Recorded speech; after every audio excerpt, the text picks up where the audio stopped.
He gave her everything. She was already living another life. Some betrayals don't happen overnight, they grow quietly as love sleeps. Gather here and listen to this tale.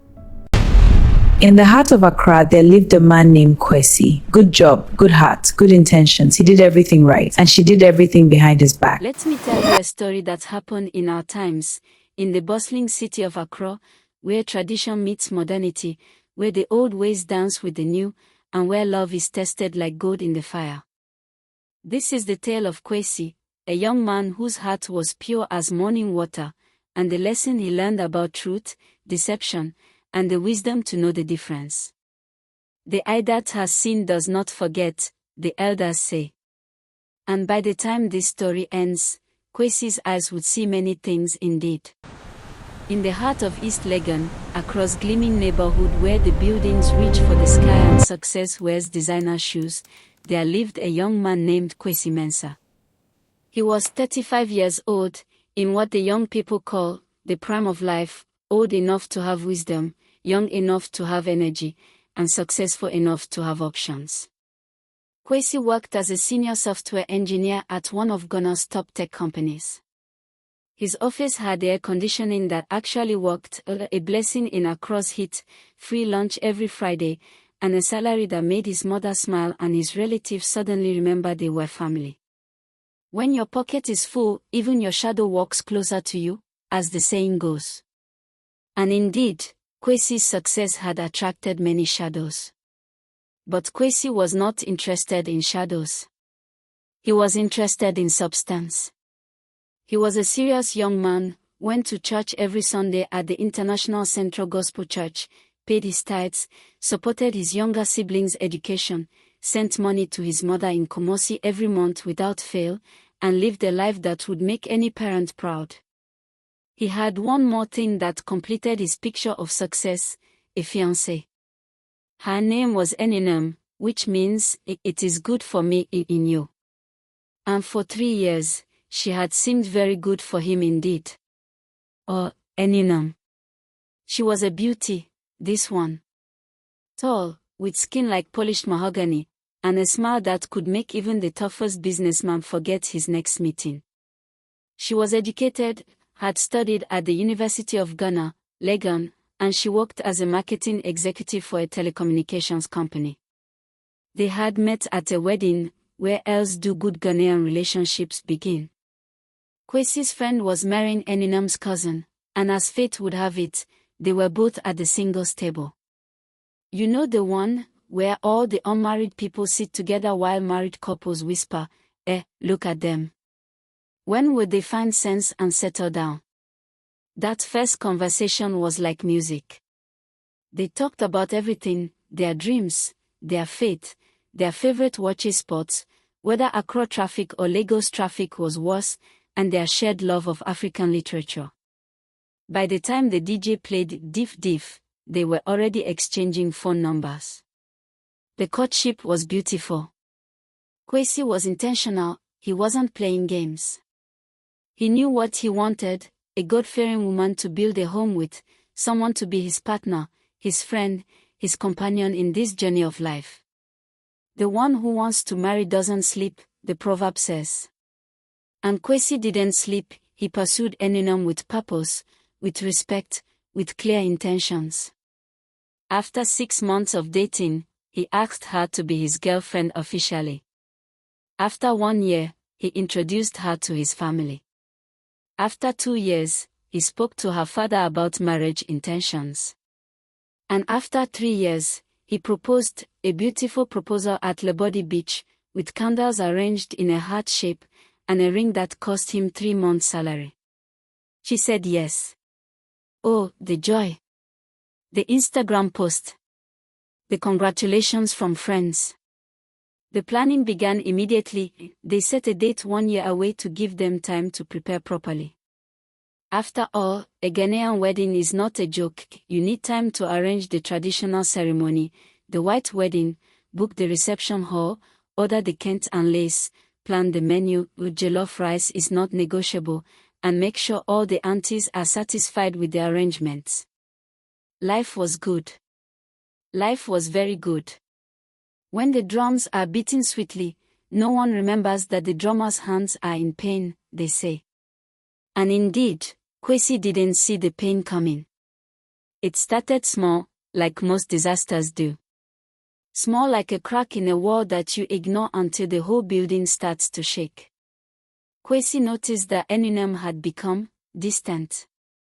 Not dramatically so, she still said "I love you," still posted their pictures on social media with heart emojis, still planned wedding details with enthusiasm. But something was off, like a song played in the wrong key.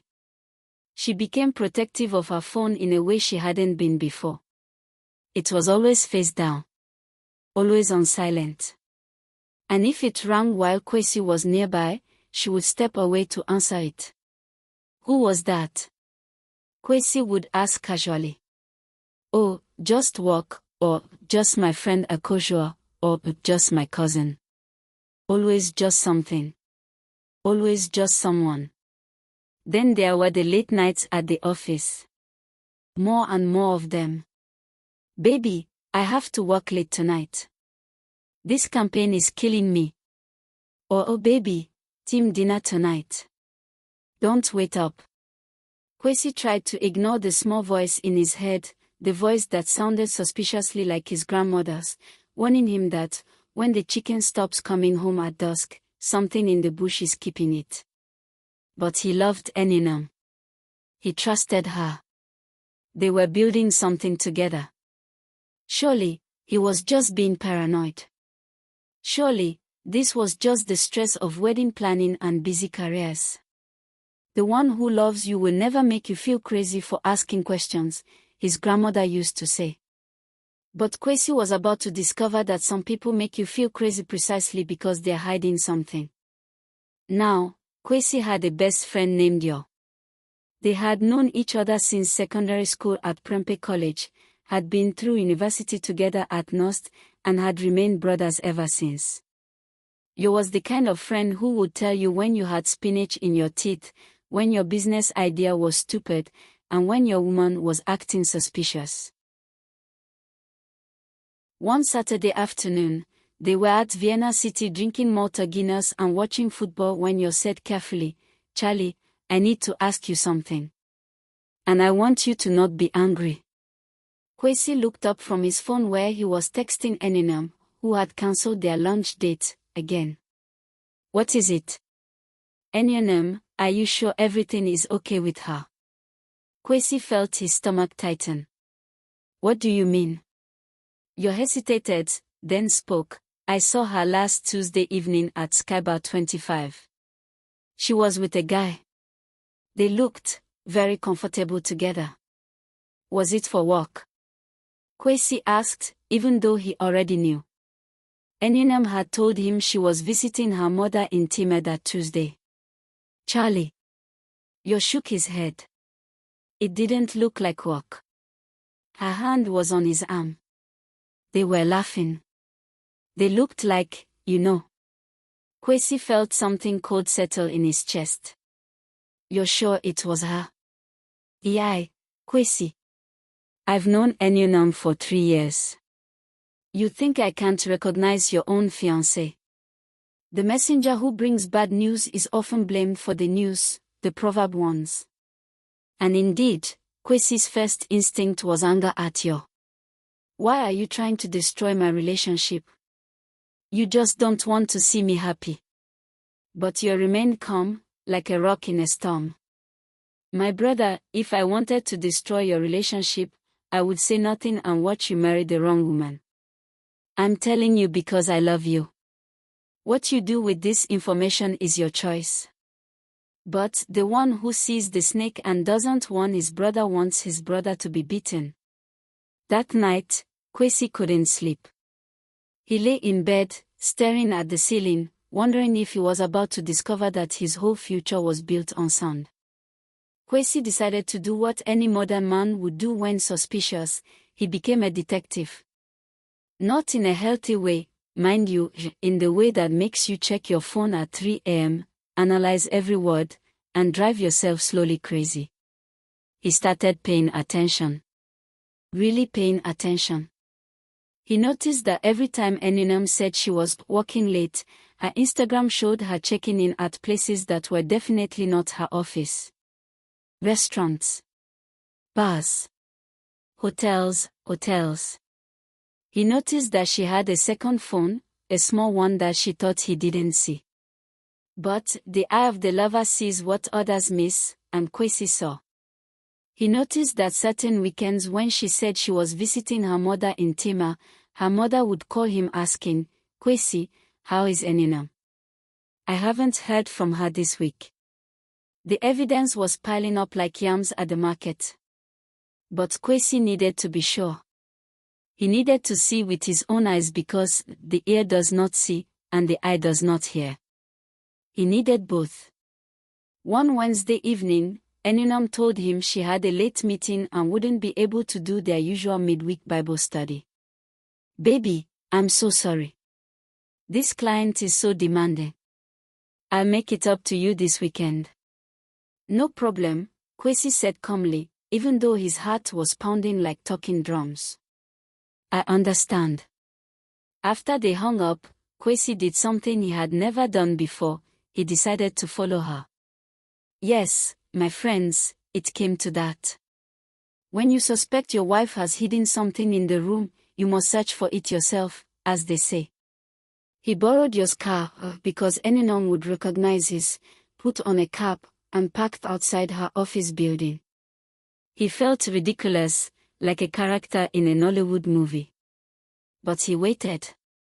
At 6:30 p.m., Eninam came out of her office building. But she didn't come out alone. She came out with a man, tall, well-dressed, driving a Range Rover. Of course it was a Range Rover. This is Accra, after all. They didn't just walk out together like colleagues. Oh no. He had his arm around her waist.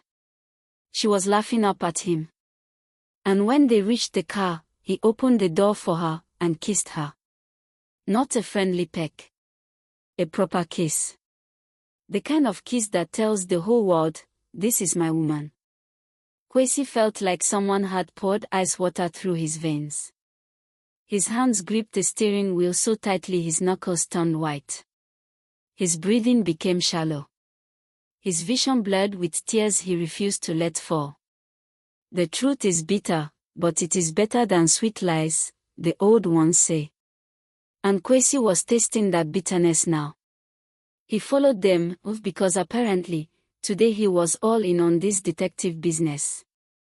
They drove to a fancy restaurant in OSU, the kind with dim lights, expensive wine, and menus without prices. Through the window, Kwesi could see them sitting at a corner table, holding hands across the table, looking at each other the way Eninam used to look at him. Kwesi sat in the car for 2 hours, watching. Part of him wanted to burst in there and cause a scene. Part of him wanted to drive away and pretend he had never seen anything. Part of him wanted to call his mother. Part of him wanted to call his pastor. Part of him just wanted to wake up and discover this was all a nightmare. But the ostrich that buries its head in the sand does not escape the hunter, as they say. Kwesi could not hide from this truth. At 9 p.m., they left the restaurant. And they didn't say goodbye. Oh no. They drove together to a hotel. The Golden Tulip Hotel, to be specific. And they went inside. Together. That's when Kwesi knew. This wasn't a one-time thing. This wasn't a mistake. This was a whole other relationship. A whole other life. He drove home in a daze, his mind spinning like a broken fan. When he got to his apartment, he sat in the darkness and did something he hadn't done since his father died. He wept. Not small tears, but big, body-shaking sobs that came from the deepest part of his soul. The man who cries in the night is the man who has seen truth in the day, they say. Kwesi didn't sleep that night. How could he? His mind was racing with questions. How long had this been going on? Did she love this other man? Had she ever loved Kwesi? Was their entire relationship a lie? What about the wedding plans? The deposits they'd paid? The invitations they'd sent? What about his heart, which she had held in her hands like a precious egg, only to drop it on concrete? The next morning, Thursday, he called in sick to work, the first time in 3 years. Then he called Eninam. "Good morning, baby." Her voice was bright, cheerful, completely normal. As if she hadn't spent the previous evening with another man. "We need to talk," Kwesi said, his voice flat. "Okay, is everything alright? You sound strange." "Eninam, where were you last night?" There was a pause. Just a small one, but Kwesi caught it. "I told you, baby. Late meeting with a client." "Which client? Why are you asking me like this?" "Kwesi, what is going on? Answer the question." "Which client?" Another pause. "MTN. We are working on their new campaign." "That's interesting," Kwesi said, his voice deadly calm. "Because I saw you last night. At the Republic restaurant. With a man who is definitely not from MTN. And then I saw you go with him to Golden Tulip Hotel." Silence. Complete silence. The kind of silence that speaks louder than any words. Then, "Kwesi, I can explain." "Explain what?"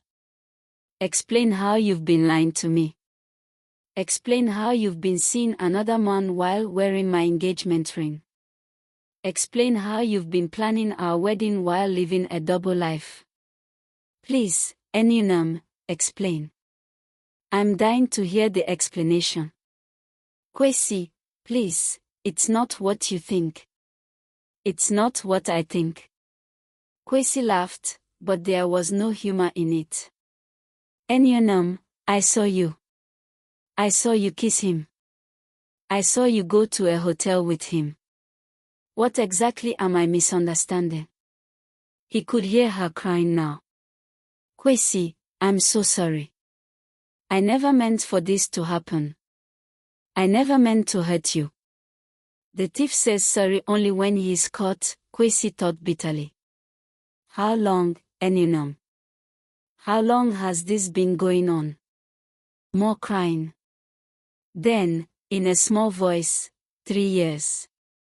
3 years. The same 3 years they had been together. The same 3 years they had been building towards marriage. The same 3 years of "I love you" and "forever" and "till death do us part." Kwesi felt something break inside him. Not his heart, that had already broken. Something deeper. His faith in love. His trust in people. His belief that good things come to good people. "Who is he?" Kwesi asked. He was my boyfriend before you.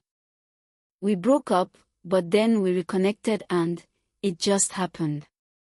I tried to end it so many times, Kwesi, I swear. But I couldn't. I love him. I love you too, but I love him. You love him, Kwesi repeated numbly. You love him. So what am I? What have I been to you all this time? Kwesi, you're a good man. You're stable, you're responsible, you're everything a woman should want. But not everything you want. Silence. Answer me, Eninam. Have I been your backup plan? Your safe option? The one you marry because he's responsible while you have fun with the one you actually love? It's not like that. Then what is it like? Explain it to me, because I'm trying to understand how the woman I was going to marry in 8 months could be sleeping with another man for 3 years. The conversation went on for another hour, going in circles like a dog chasing its tail. Eninam cried. She apologized. She begged for forgiveness. She promised it would never happen again. She said she would end it with the other man. She said she chose Kwesi. But Kwesi had learned something important. When someone shows you who they are, believe them the first time. And Eninam had shown him who she was. For 3 years. I need you to be honest with me, Kwesi said finally, his voice tired. If I hadn't caught you, would you have told me? Silence. Would you have married me while still seeing him? More silence. That's what I thought. Kwesi, please. I need you to leave me alone now. Don't call me. Don't text me. Don't come to my house. I need time to think. He hung up before she could respond. Over the next few days, Kwesi did what any heartbroken person does, he investigated further. Because apparently, once you open Pandora's box, you might as well see what else is inside. He called Yo, who had already heard from other friends about Eninam's other relationship. Turns out, many people knew. Many people. They just hadn't wanted to be the messenger who gets shot. The town that keeps silent about the thief soon becomes a town of thieves, Kwesi thought bitterly. He discovered that the other man, his name was Edem, was a businessman. Translation, no one really knew what he did, but he had money. He drove expensive cars, lived in a big house in Trosako Valley, and was known in the Accra social scene as a big boy. He discovered that Eninam had been splitting her time between them with the precision of a mathematician. Weekdays with Kwesi, the stable, boring, responsible one. Weekends and special occasions with Edem, the exciting, spontaneous, dangerous one. He discovered that she had told Edem that she and Kwesi were just friends, not even dating. That the engagement ring was from a cousin who had given it to her to hold.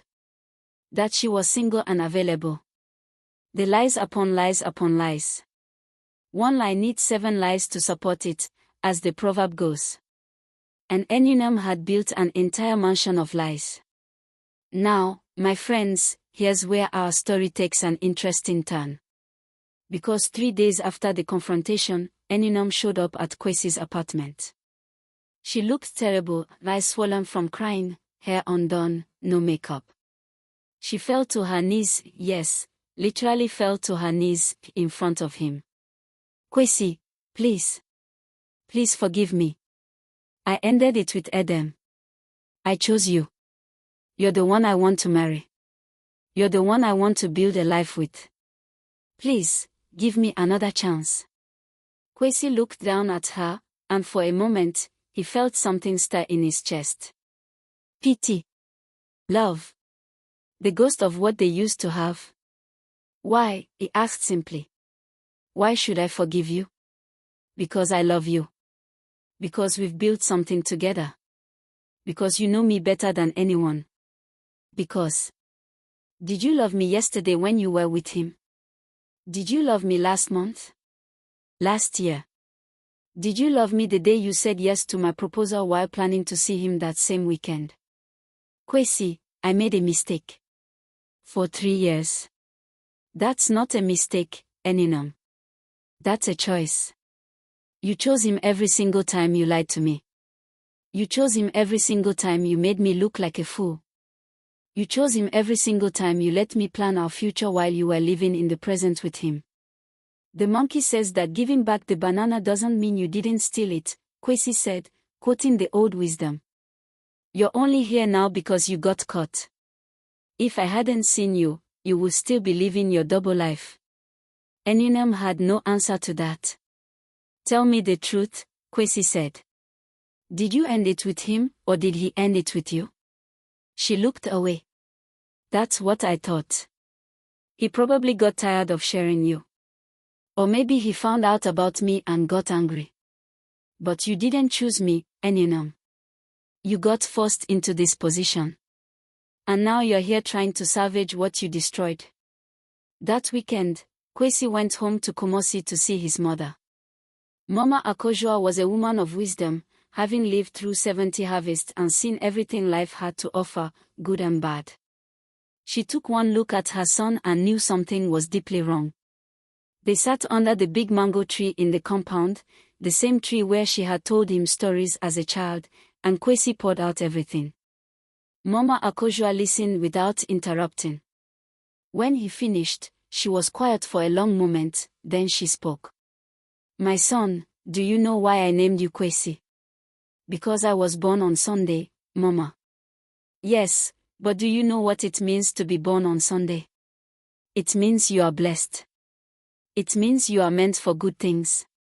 It means the Creator has a plan for your life that is bigger than this pain you feel now. She took his hand. Listen to me carefully. The one who marries a beautiful woman marries trouble, but the one who marries a woman of character marries peace. Eninam is beautiful, yes. But where is her character? Where is her integrity? Where is the foundation upon which a marriage can be built? But Mama, I love her. Love. Mama Akojua shook her head. You love the woman you thought she was. But that woman was a mask. The real woman has shown herself now. And the question is not whether you can forgive her, even God forgives, the question is whether you can trust her. She says she's changed. My son, the goat that stops eating grass to watch the dancer will die of hunger. Don't stop living your life waiting to see if she has truly changed. That is our work to do, not yours to supervise. So you think I should break the engagement? Mama Akojua squeezed his hand. I think you should ask yourself, if you marry this woman, will you sleep peacefully at night? Or will every late meeting, every phone call, every business trip plant seeds of doubt in your mind? A marriage built on doubt is a house built on sand. When the storms come, and they will come, that house will not stand. Kwesi returned to Accra with clarity. He had made his decision, and while it hurt like removing an arrow from flesh, he knew it was the right one. He called Eninam and asked her to meet him at a cafe in OSU. Neutral ground. Public place. No drama. When she arrived, she looked hopeful. That had to, seeing that hope in her eyes, knowing he was about to crush it. But the doctor who refuses to cut the infected wound kills the patient, and Kwesi needed to do the hard thing. Eninam, he began, I've thought about everything. I've prayed about it.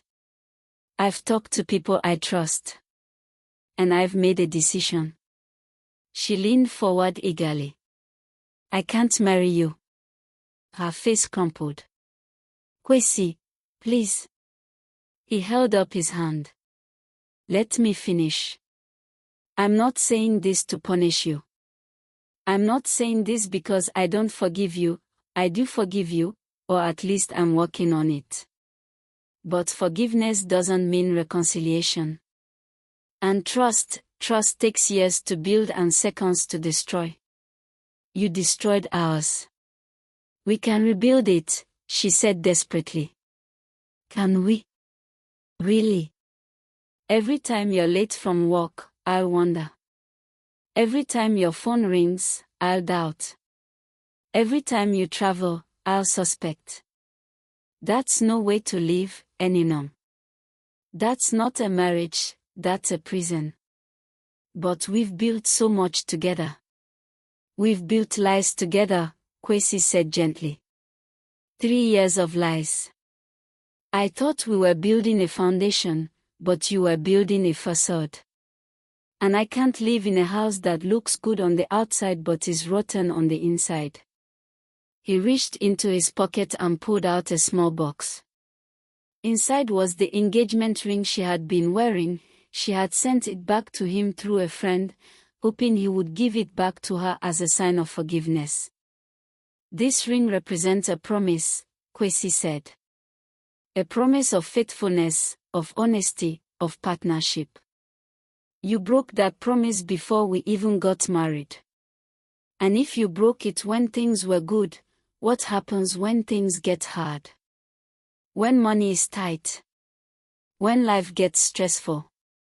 When temptation comes again? Tears were streaming down Eninam's face. I love you. Maybe you do. But you love yourself more. And you know what? That's okay. Everyone should love themselves. But don't ask me to marry someone who will always put themselves first, even if it means hurting me. He stood up to leave, then turned back one more time. I hope you find happiness, Eninam. I really do. I hope you learn from this. I hope you grow. I hope you become the kind of woman who doesn't need two men to feel complete. I hope you find yourself. What about you? She asked through her tears. Me? Kwesi smiled sadly. The tree that falls in the forest makes room for new trees to grow. I'll be okay. It will hurt for a while, it hurts now. But I'll be okay. And with that, Kwesi walked away from the woman he had planned to marry, from the future he had imagined, from the life he had been building. He walked away with his head high and his heart broken, but his integrity intact. Now, my dear listeners, if this were a Hollywood movie, I would tell you that Kwesi immediately met another woman and fell in love and lived happily ever after. But this is not Hollywood. This is real life, where healing takes time and happiness is something you build, not something you stumble into. The first few months were hard. Very hard. Kwesi went through all the stages: anger, depression, bargaining, more anger, more depression. He had to cancel the wedding, that was embarrassing. He had to explain to family and friends, that was painful. He had to listen to people say, I told you so, that was annoying. But through it all, Kwesi did something important: he focused on himself. He started going to therapy. Yes, therapy. It's not just for Oyinbo people, my friends. He started exercising more. He picked up his guitar that had been gathering dust and started playing again. He volunteered at a youth center, teaching young men about integrity and relationships. He learned to be alone without being lonely. He learned that the man who can feed himself doesn't die of hunger even when there's no one to cook for him. He also learned something else, that the red flags had been there all along, from the very beginning. He just hadn't wanted to see them. The way Eninam always needed validation from other men. The way she flirted with waiters and Uber drivers. The way she constantly compared him to other people's boyfriends. The way she made him feel like he was never quite enough. When someone shows you who they are, believe them, his therapist kept saying. And Kwesi finally learned to believe. 6 months after the breakup, Kwesi heard through the grapevine that Eninam and Edem had gotten married. A quick ceremony, nothing like the big wedding she and Kwesi had been planning. He felt a pang when he heard it, but it was more like an old wound itching than a fresh cut bleeding. The loss of one's enemy is not always one's gain, as they say. He didn't take pleasure in the news, but he didn't mourn it either. He just accepted it. She had made her choice. He had made his. Life goes on. 1 year after the breakup, Kwesi was at a tech conference in Lagos. Yes, Lagos. He had started traveling more, accepting opportunities he would have turned down before because Eninam didn't like him traveling without her. During a coffee break, he bumped into someone, literally bumped into her, causing her to spill coffee on her white blouse. Oh my God, I'm so sorry. Kwesi grabbed napkins, trying to help, feeling like the clumsiest person in the world. It's okay, the woman laughed. These conference coffee cups are designed to spill. I think it's a conspiracy. They both laughed, and Kwesi looked at her properly for the first time. She was beautiful, yes, but not in the way Enunem had been beautiful. She had an easy smile, kind eyes, and something about her presence felt peaceful. "I'm Kwesi," he said, extending his hand. "I'm Amora," she replied. "And now we have a story to tell. We met when he assaulted me with coffee." They laughed again, and somehow ended up talking through the entire coffee break. Then through lunch. Then they exchanged numbers and stayed in touch after the conference. Amora was a data scientist from Nigeria, brilliant and funny, with a laugh that sounded like music. But more importantly, she was genuine. What you saw was what you got. No games. No pretense. No double life. They took things slowly, very slowly. Kwesi was cautious now, like the child who has been bitten by a snake fears even a rope. But Amora was patient. She understood that trust had to be earned, not demanded. She was transparent with her phone, often leaving it unlocked around him without even thinking about it. She integrated him into her life naturally. He met her friends, her family, her colleagues. There were no separate words, no secret compartments, no hidden relationships. And most importantly, she communicated. When she was going out, she told him. When she was running late, she called. When something bothered her, she spoke up instead of acting out. The woman who tells you the truth may hurt your feelings, but the woman who lies to you hurts your future, Kwesi's mother had said. And in Amora, Kwesi found a woman who told the truth. 2 years after meeting Amora, Kwesi proposed. This time, he was sure.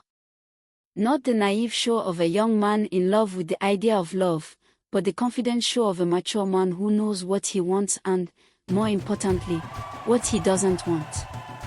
The wedding was beautiful, a fusion of Ghanaian and Nigerian traditions that had everyone dancing from morning till night. And yes, the jollof rice debate almost caused an international incident. Ghanaian jollof won, of course, but we won't tell the Nigerians. On his wedding night, as Kwesi and Amora sat together in their hotel room, exhausted but happy, she asked him, "Do you ever think about her? Your ex?" Kwesi thought about it honestly.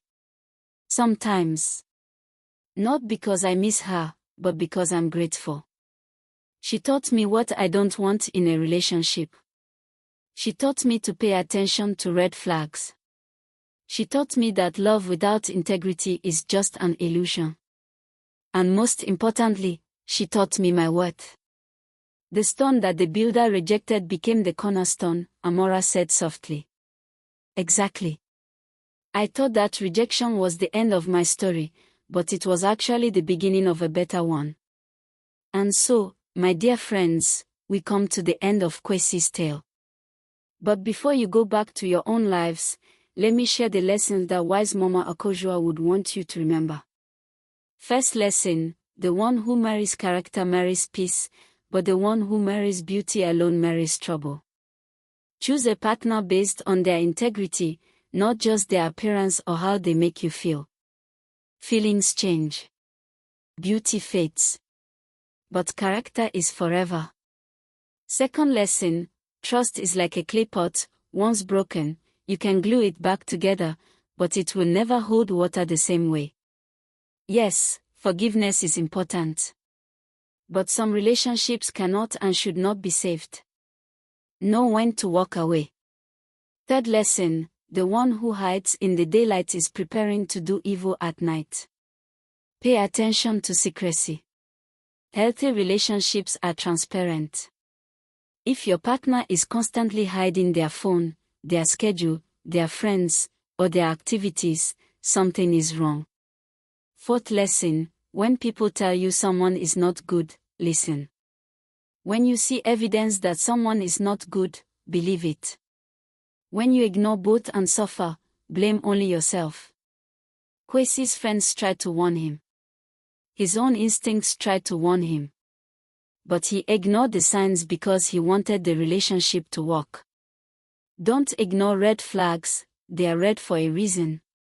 Fifth lesson, the one who says I love you while betraying you doesn't know what love means. Love is not just words and feelings. Love is action. Love is faithfulness. Love is integrity. Love is showing up, being honest, and honoring your commitments. Sixth lesson, healing doesn't mean the damage never existed. It means the damage no longer controls your life. Kwesi was hurt, but he didn't let that hurt define him or make him bitter. He healed, grew, and eventually found love again. Your past pain doesn't have to dictate your future joy. Seventh lesson, the blessing you're looking for might be hidden behind the disappointment you're experiencing. Sometimes what looks like the worst thing that ever happened to you is actually saving you from something worse. Kwesi thought losing Eninam was a tragedy. But it was actually a deliverance. Final lesson, the fool learns from his own mistakes, but the wise person learns from the mistakes of others. You don't have to experience betrayal yourself to learn these lessons. Learn from Kwesi's story. Pay attention to character. Trust your instincts. Don't ignore red flags. Choose integrity over excitement. And know your worth. Today, they say Kwesi and Amora are living in Accra with their 2 children. Kwesi still makes software, but now he also runs a mentorship program for young men, teaching them about relationships, integrity, and self-worth. And Enunam. I heard she and Edem divorced after 2 years, apparently, once a cheater, always a cheater, and he did to her what she had done to Kwesi. What goes around comes around, as they say. But that is another story for another day. The important thing is that Kwesi learned the most valuable lesson of all: the person who values you will never put you in a position to question your worth. Remember this story, my friends. Share it with those who need to hear it. And may you all choose partners who choose you back, completely, honestly, and wholeheartedly. A good name is better than gold, and a faithful partner is worth more than diamonds. This is the tale of Kwesi and the 2 parts. I have told it as it was told to me, mixing the old wisdom with new understanding. Now I pass it to you. Yen era yen, we are all in this together. May your paths be clear, your choices be wise, and your hearts be protected. If this story touched you, don't keep it to yourself. Someone you know may need this lesson today. Like, subscribe,